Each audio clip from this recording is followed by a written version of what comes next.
for the very kind invitation.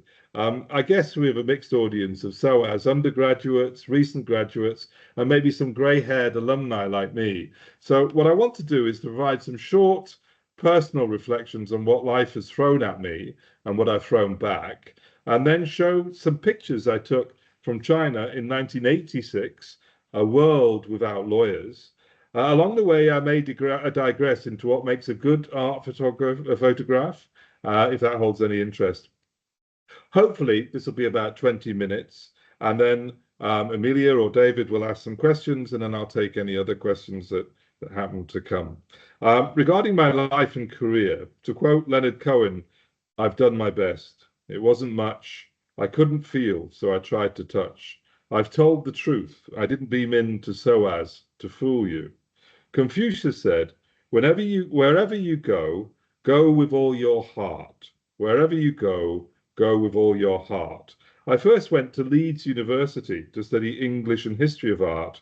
When I graduated, I told my father, the late Philip Dransfield, that I wanted to follow my then girlfriend to China in the summer of 1985. And he said, how are you going to get there? Swim? So I had to earn my passage to China by working in a textile mill for 6 months. Another phrase that I can attribute to my father is, they are not waiting for you. When I got back from China in 1987, with over 800 street photographs in my portfolio, not one single person in London took the slightest bit of interest.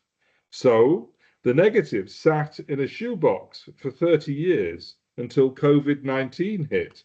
And I was invited to put together an exhibition by the Wall Committee, and there is such a thing as the Wall Committee, at the Foreign Correspondents Club, Hong Kong, in October 2020. The Financial Times ran a 5-page colour article that I wrote with over a dozen of the photographs that same month. So you could say the photographs got launched. But rather than bore you with the incidental details of my life so far, I'd rather talk about basic principles, some of which I kind of knew from the beginning, and others that I've had to pick up along the way. And first, I'd recommend you get a copy of this book, which is by the late Clayton Christensen. He said, I had thought the destination was important, but it turned out it is the journey, and life is that journey.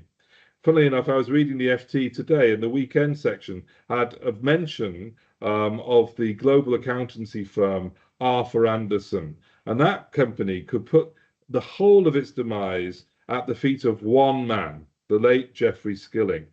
The exemplary Christensen was a graduate of Harvard and also, along with Jeffrey Skilling, a contemporary of Jeffrey Skilling. And he was and Skilling was the dishonored ex-CEO of the fraudulent energy company Enron.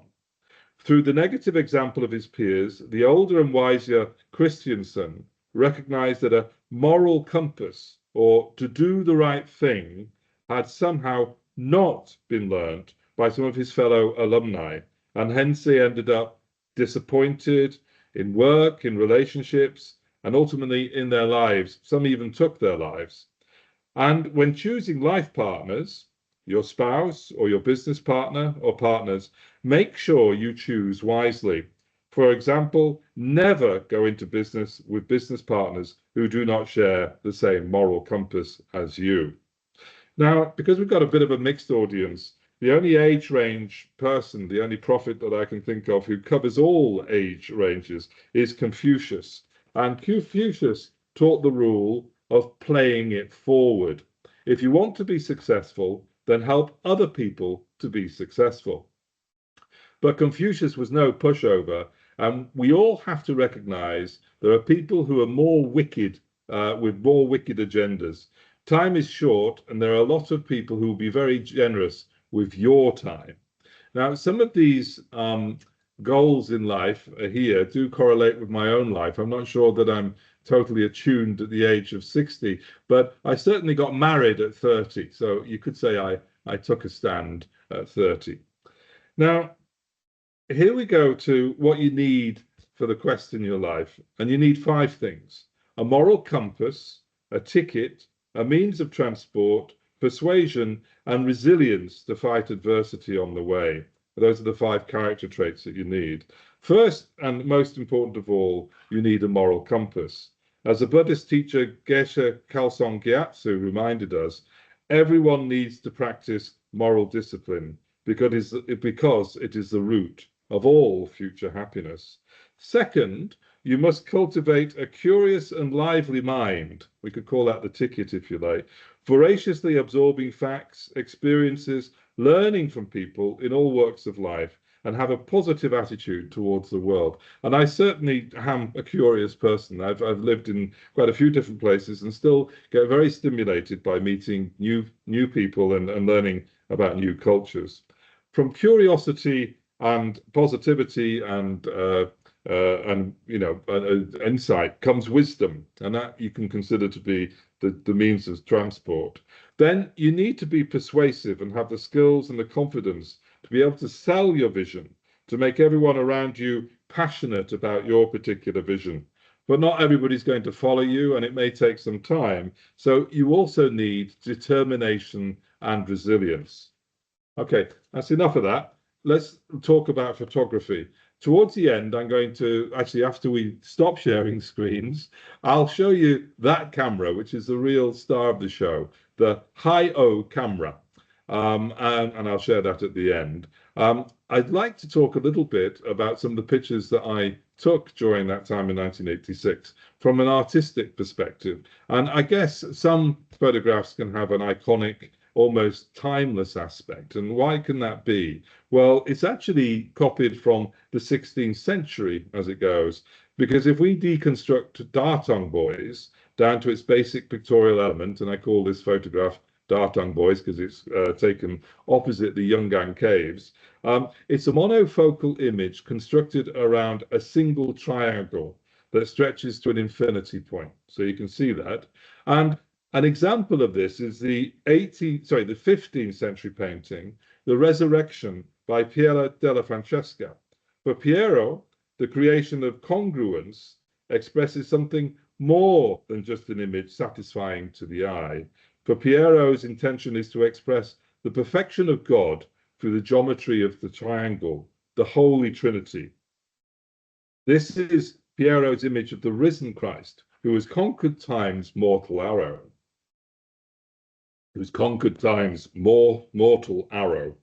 To paraphrase the novelist Elena Ferrante, between the photograph that the artist took and the photograph that the viewer sees, there is a third photograph.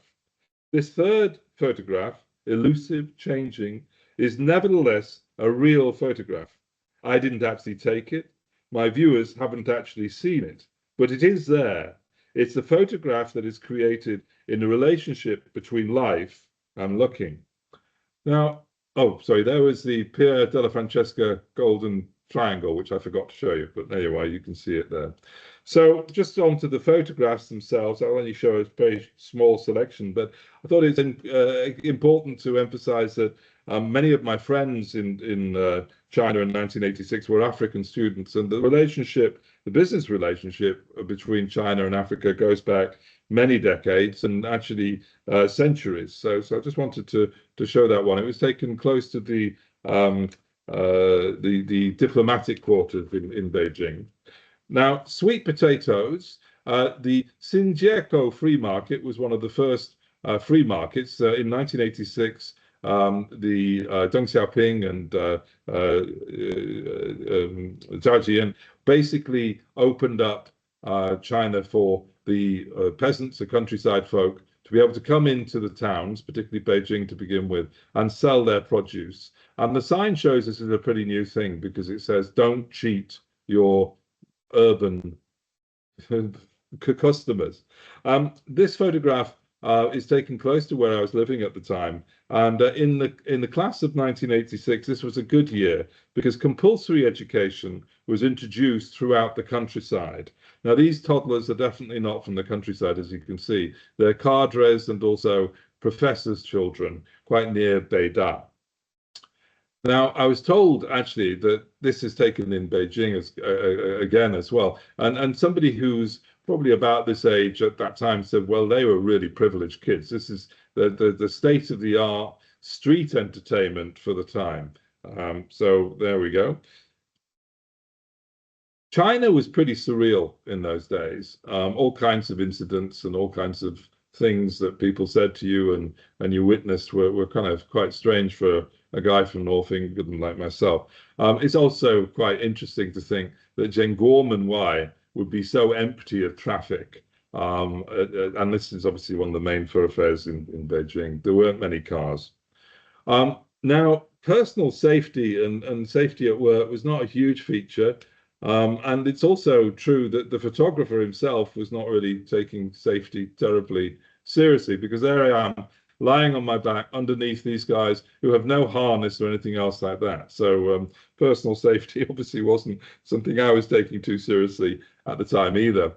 This one's an interesting picture. It's again close to the north of Beijing. It's Zhongguancun, and this young man is reading a book on calculus. And perhaps he became one of the great technical, take part in the great technology revolution that happened 20 years later. And today I'm in in Dubai, and taking a Chinese tech company around to see if they're going to put investment into this area. So it's an ongoing story. But the interesting thing is this particular area, which is where I lived for about 6 months, there was only one telephone. And it was in this sort of dusty old kiosk at the bottom of the sort of Soviet blocks that we were living in. And nobody used it because nobody had anybody else to phone. Now we go to campus life, and this campus is actually where I was teaching as a assistant professor in English to Beijing Beijing Normal University, which is a teacher training university. A lot of these posters on the wall here are urging people to get more education, more classes, etc. And the next series of photographs are kind of taken from campus life at Beishada. This is a professor's room. People didn't have a lot of material wealth at that time. Having a fridge was a huge privilege, etc. But I think there's a very nice, neat elegance to this photograph. Now, amongst the foreigners, and I didn't share this view at all, but amongst the foreigners, the joke was that China would be nice when it's finished. And of course, the idea was that perhaps it would never be finished. So the next 2 or 3 photographs are taken at Beishada campus. And as you can see, it's a bit of a mess. You've got the ubiquitous coal there. Again, obviously beginnings of some kind of building going on, but nothing very evident. This one is a photograph that shows students walking along, and this sort of puddle has been there for quite some time. Well, this is Beijing Normal University today, so you can say that actually China did get finished, and this is a photograph of me presenting 20 of my photographs at in Hong Kong, actually, at the King and Wood Mallison's pop-up exhibition. So those photographs did find an audience. I hope some of the above may. Oh, and I've published a book, which I have a couple of books actually, which I have to say I'm very grateful to SOAS for helping me really, because during 2020, February 2020, I started doing the research for the first of the books, which is the one in blue on the, as I'm looking at it, the left-hand side. So SOAS is still very much a part of my life. I hope you may find some of these observations helpful. And to finally quote Bob Dylan, everybody will help you. Some people are very kind. But if I can save you any time, come on, give it to me. I'll keep it with mine. Okay, so I shall attempt to stop sharing now. Where's that stop sharing button gone? Okay. All right. Perfect. Well done, you. Okay, thank well, you thank so you. very much. Thank you. That was really, really very interesting going through, and I'm very pleased that you also showed modern bits of modern Beijing and modern China with the university. And so I think let's try and open it up for conversation and questions, and then Does anybody have any questions before we recap? Yes, Mark, please. Thank you so much for that opportunity. Thank you so much for the presentation, Mr. Dransfield. That was a very, very interesting and captivating presentation in your journey through China. I just have two questions, if that's okay with you, or just to sort of get your view. And maybe this is something you're also going to pick up on later. Just firstly, when you started off your presentation, you spoke about how you made the decision to move to China following your then girlfriend, if I'm not mistaken, at the very beginning. So I just wanted to elaborate on the importance of following your heart and sticking through to your your initial thoughts or your decisions, and what that impact or the sort of impact it's had in your life. And secondly, can we start with that one first? Oh, okay, yeah, of course, yeah, that's perfectly fine. Sorry. All right. My dad had actually been to China, Shanghai, in 1946, and he'd been to Japan in 1946. The reason being he was called up. He was a young man of 19 from from Yorkshire, from the Pennines, high up in the hills in a small village, for him, it was a wonderful opportunity, funnily enough. I know it sounds strange to say, but it took him, away from this background. And then he actually got what they call equivalent of the GI kind of, idea. He actually went to university, and that was very unusual for somebody from his background at the time. That wouldn't have happened. And so I was brought up listening to his diaries when he was reading about being, particularly in China and Hong Kong, and looking at his photographs. So this was a very formative experience for me at the age of 5 or 6. And I have to say, where I was brought up in Runcorn, it's not the most exciting of places. I left, well, hopefully nobody from Runcorn's going to mind, but I left it, and I've never been back really. So the idea of escape was quite important. But as you might well know, Mark, that Leeds University has a very strong China department, and people like William Jenner, who's a great translator. He actually I did get to know and wrote some fabulous stuff. So to fall in with people who were going to China around about 1982, 1983, and then come back and were doing postgraduate work there was a real stimulation. And at that time, a lot of people were quite keen to get to China because it was just beginning to open up. But thank you, Mark, also for saying about following one's heart. I think, I've had a varied career. I still do. Some people, my daughter once asked me, "What do you do, Dad? I've got to write it as an essay," and she was 6. And I started going on about business development in law firms and stuff and blah, blah. And she says, "I'll just put businessman," So I've really got a varied career. But I think the one thing that I've always tied it together is being passionate about what I do and curious about what I do. Hope that helps. Oh, of course, perfect. Thank you so much. That's very, very helpful, especially from my perspective as well, just learning off of that. And secondly, I know within your presentation you showed us the camera you first used to take. Yeah, There it amazing. is. This is the very camera. It was I actually, to be honest, Sulin Louis was the lady that we were still very, very good friends. So I hope she doesn't mind me mentioning her. But I'd broken her camera. I'd actually, my girlfriend's camera. I'd drowned it in the South China Seas near Malaysia, and that was a Nikon. So she went to the UK after that, and I went back to Beijing. I didn't have a camera, so I wandered along Wangfujing, which is the Oxford Street of China. And this was in the window, and it cost me, I think it was 400 yuan, which was my whole salary for a month, actually, as it goes. But, I didn't know what on earth to do with it. I mean, I like showing this to folk of a younger age because they just don't have a clue. One tip, always take the lens cap off.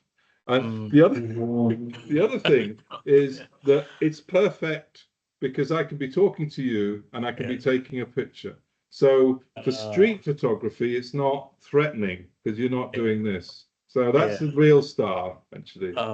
Amazing. And so just picking off of that, what's your take on all the advancements? How have you taken that, the advancements in terms of the cameras, in terms of technology through the years, from that camera which you have there to the sort of cameras we have now, and the sort of technology, in your opinion, is it the best? Yeah, from your point of view, perspective.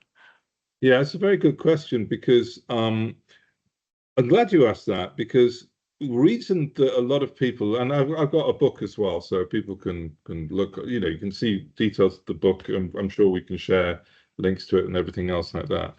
But the reason that people are actually quite pleased to have their photograph taken in this book, and there's many different street scenes, and, you know, I could speak a little bit of Putonghua. So, and I was cycling, and I was with this camera, and people didn't have their photograph taken much. I mean, you'd have it taken for your wedding, you'd have it taken for your graduation, you'd have it taken if you died, sadly, right? You know, I mean, these were the sort of life things. Nobody in China could afford to be this idiot foreigner taking pictures of people he didn't know, you know. But for me, black and white film was very cheap. The dark rooms, which I'm not very good at the dark room side of things, was very cheap. And you know, I didn't have a light meter, so I'd had studied art history and was an artist, you know, painting and drawing and everything else.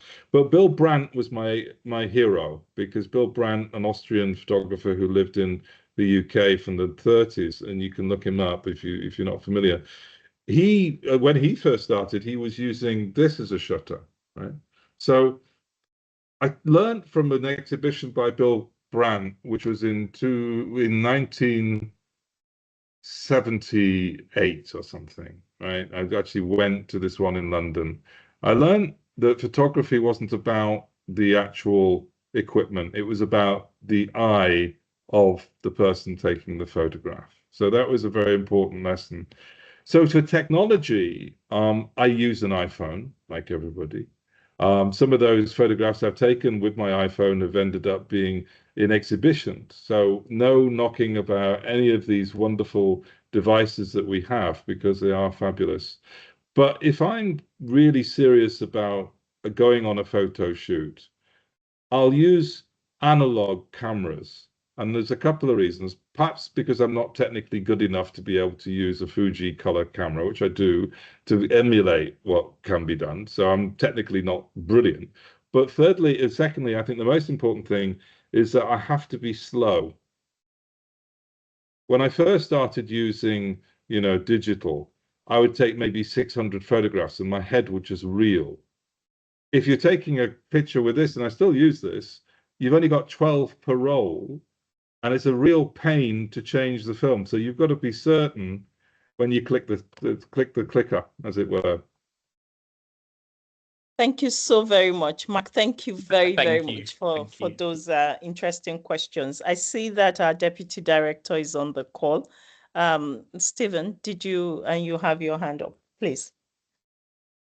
Yeah, I have a question, and it's something prompted Patrick. Thank you so much for this, and really enjoying it. Your book, it looked like the title of your book had the word transition in it, and it struck me that when you first went to China, it was at a point in history where China was in a very different place, sort of economically, than the UK was, and second, we were just talking about camera technology, but technology meant that there was not communications, there wasn't social media, there wasn't this globalized world. And so it would have been much more alien. And your joke about your colleagues talking about China will be really nice when it's finished reflected sort of the real sense of difference they felt being there. And I'm wondering whether you feel, having worked all over the world, is it easier today or harder today to learn other cultures? Because did that huge difference make it easier for you to do a deep dive and maybe get to know the culture better? And today, we're at least superficially, in our globalized world, people share much more. Is it harder to get behind that? I'm just curious, given your experiences, whether you think it would be harder today to learn what you learned, or easier today to learn what you learned. Oh, Stephen, okay. So can I answer that in a couple of ways? I'd want to pick up on the economic side of things, because that's a really great point. And Martin Wolf, who writes in the FT, actually drew on some great research, and I can share the references. But actually, China had not, so individual people in China's wealth had not progressed since the Song dynasty, the Northern Song dynasty, until around about 1994. So the China I was taking pictures of, and I've done other talks where I've shown the old maps of Beijing. I've also looked at Hedda, the lady who wrote Young Photographer in Old Beijing. I've shown her photographs as well, because they really weren't very different. And her second name will drop into my head at the moment, Hedda Morrison. The China that I was taking photographs of in 1986 was not very different from the China that was from the 1930s, and so way back going. So I thought that was, one aspect to it. And the second aspect about people being curious about each other, and because I think in a way we were so different. I mean, I looked, obviously, there's one other photograph that I sometimes show of foreigners in the streets, and people just looking at them as if they're just incredible creatures from Mars. In a way, that kind of helps. So to go to one of your very good questions, is that basically because people were more curious, they had less inhibitions, So, you got some silly questions like, do people have the same currency in America or in England as they do in China? And you say, well, yeah, we have currency. No, the same currency, yuan or whatever. But people were very keen to actually learn about different cultures. And also, it was 10 years after the Cultural Revolution. So one almost felt like a therapist to some degree. You'd be sitting on a train, and somebody who spoke good English, who obviously had come from an intellectual background, would sit and tell you what happened to them during that period of time, because they felt safe enough to share that with you, but still needed that release. And I was actually living with a Chinese family who'd gone through all of that. They'd actually been living in America, returned in 1949. So my experience was quite different from most of my college, and other teachers. I was actually living with a Chinese family. There's lots of reasons why that was, but gave me a completely different perspective. So contemporary-wise, in many ways, it's very easy to have the information. The information is not difficult. But the barriers and how it's siloed, and how we've, I'm not the first to make this observation, but how that information is now filtered to us as some kind of, I think, it's kind of reinforcing our worst selves. That is the hugest barrier.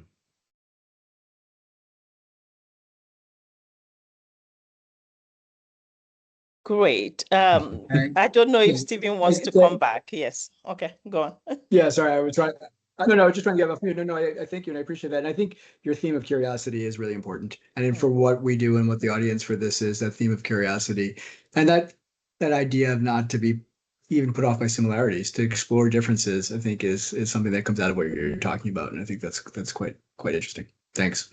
Well, Stephen, I did spend that time at SOAS in February 2020, because I just come from Dubai, and both me and Emilia are in Dubai at the moment. So I was sort of sheltering in it sounds bizarre, but I was in London for 2 weeks, and this was a month before COVID really struck. But the only place that I felt that I could go was SOAS library, because nobody wanted to see me. I mean, I was coming from Hong Kong, and SOAS was on strike, so maybe I was somebody who broke the picket lines. But I went into the library, and I just thought, well, I've got 2 weeks, nobody wants to see me, I can't do any business, so I'm going to read about Greek history. So I did that.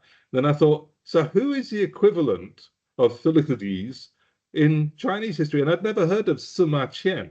So I studied Victorian or 19th century Chinese history, and I studied under Stuart Schramm, so I should have perhaps known. But going to those origins has been an obsession of mine for the past 5 years, and that was prompted again by the wonderful library at SOAS. So and going to those origins of Chinese history compared to what we consider to be Western history is great fascination to me. That's great. Thank you. Thank you so very much, Stephen. Thank you very, very much. I noticed that David has joined. David, I don't know if because I know you and Patrick had prepped. Did you want to? So, David, I'm gonna tell a joke at your expense because So before you do, Patrick, I'll just hand over to David. Okay, go on. Please go on. Oh, so Peter Cook is a bit of a hero of mine, the late comedian, and he was very. And you've actually beaten him because he was famous for being a very good talk show guest, but he was a terrible talk show host, and he knew this was the case when. Well, who is it? It was the very famous actor Steve McQueen walked onto the stage, and all the clapping and everything else like that. And instead of saying "How are you?" Peter Cook said "Who are you?" which kind of prompted everybody to. But you've bettered him because you're late. I wish there was another word in the dictionary we could use for what's happened today, but I'm terribly sorry. This is unlike me. I mixed my timing up, and there was just some last-minute stuff that came. I can't really hear you very well, I'm afraid. I think you've got a very poor connection. Oh, do you not hear me? Can other people hear? Maybe can you use the headphones or something, because I think it's a bit halation of your microphones. If you have any. Maybe go on. Maybe turn the video off and see if it's better just with the mic. Okay. Anyway, we are practically done. So it's just to a recap on the words or keywords that Patrick, I suppose those are the keywords you want us to take away with us this evening. And you talked about the need for us to have a moral compass, and that is really important. I'm quite happy to hand over to you, David, whenever you're ready. Are you ready? Okay. How about this? Much better. That's much better. And So actually, I was really looking forward to your questions. So let's have a couple. Okay, please, back to both of you. Let's do another 15 minutes, and then that would be great. Yeah. Okay, David, please. Thank you so much. Yes, so I was really, really looking forward to this, but I hope everyone will forgive me and just bear with me for the last few minutes that we have.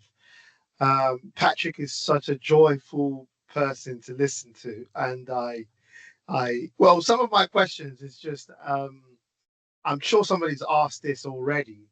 It's just, how did you do it? I mean, you've got a man full of wisdom. You've got so much to share, and I think even this hour that I've given you is not enough for you to share so much. I mean, you were talking about. My wife would say more than enough.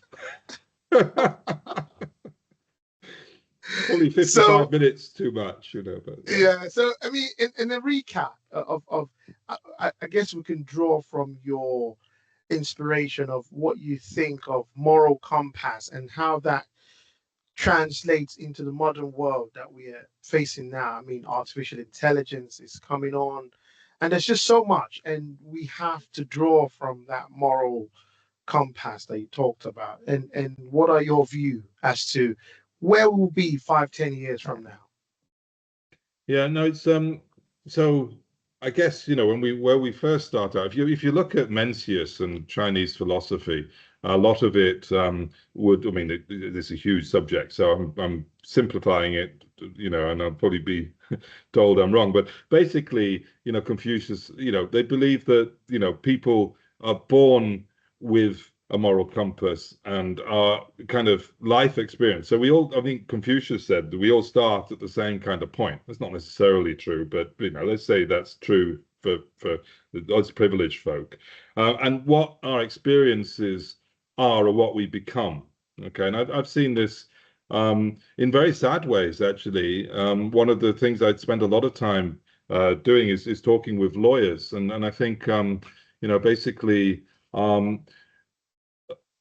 again, generalizing, but a lot of one particular person I'm thinking of is no longer with us, sadly. Everything in his life had gone extremely well, but he didn't have that resilience. So when something went wrong, he killed himself, right?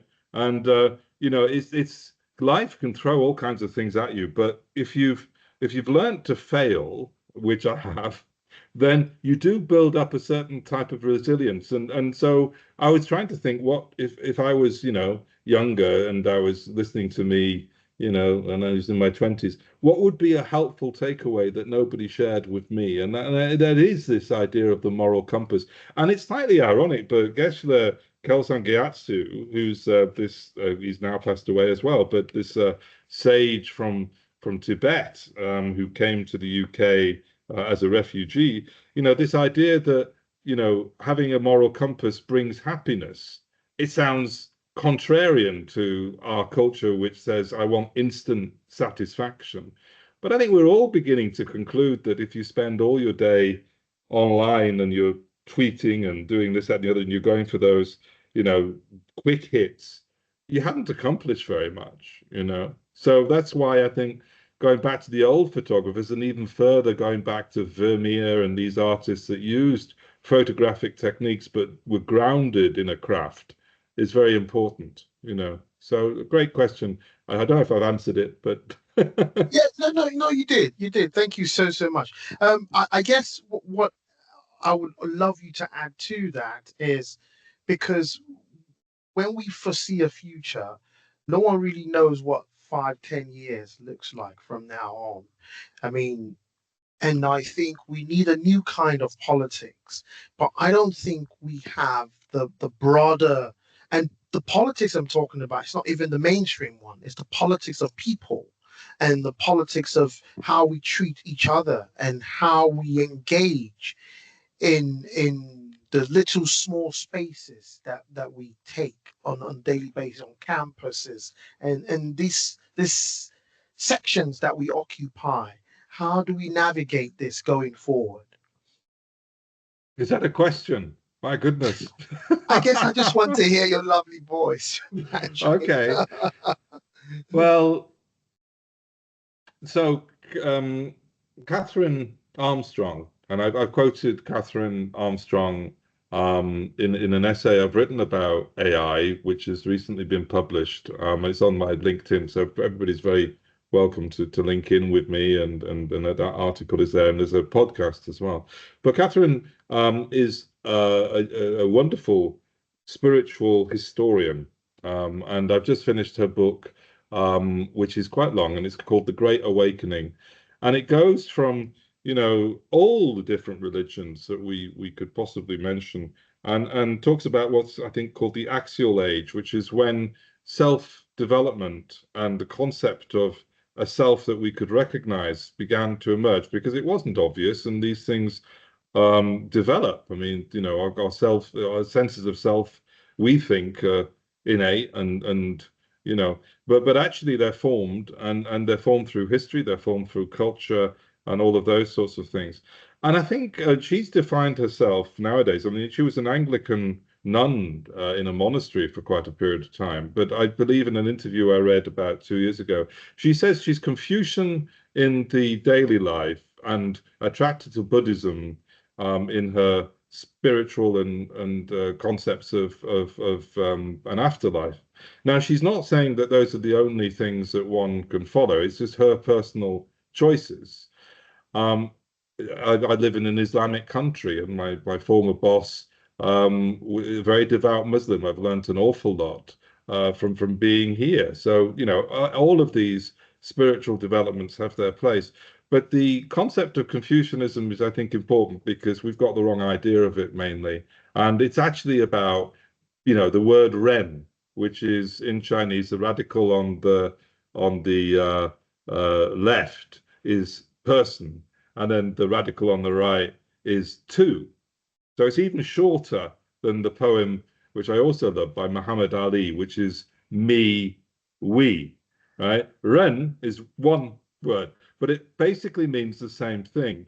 And I think that, I mean, I'm not saying one culture is better than another. I really am not. But I'm saying the idea that we are in a society and have to play it forward, as Confucius has taught, and always try and help other people is an incredibly strong thing. Because if you do that first, then you're kind of losing your ego. And I think that's what is really the big problem, you know, always has been, and particularly today. Absolutely, absolutely. Thank you for that. And that's what I wanted to draw out of you. So,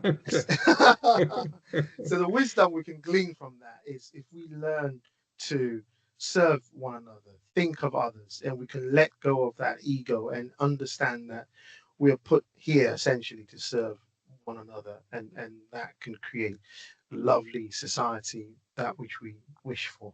Thank you so much, Patrick, for your time today. I shall. How do we finish this? Has I think anyone else this got is. another question, or is anybody burning to say something? Yes, I think she wants to come back in. Yeah. No, it's just to say a huge thank you to both of you. I know that both of you had prepared, and we were going to have, and we did have, a very lively conversation and discussion. So thanks to our two alums, SOAS people, and Patrick, thank you very much. David, thank you. We do appreciate that sometimes we get this timing wrong, but you're here. And so thank you very much. And we look forward to welcoming both of you back Yes, for another webinar. Yes, Thank you very much. It's been an absolute pleasure, and lovely to meet you, David. And also great to see you again, Emilia. Thank you, everybody, for joining us. And I don't know if anybody else has a last minute comment. None. Oh, okay, just clapping of hands. Okay, thank you very much. Okay, thank you. We will upload the video. We will, of course, edit it properly, and we will upload on our YouTube channel. So please do share, so as people would love to watch the video and hear about Patrick's work. Thank you.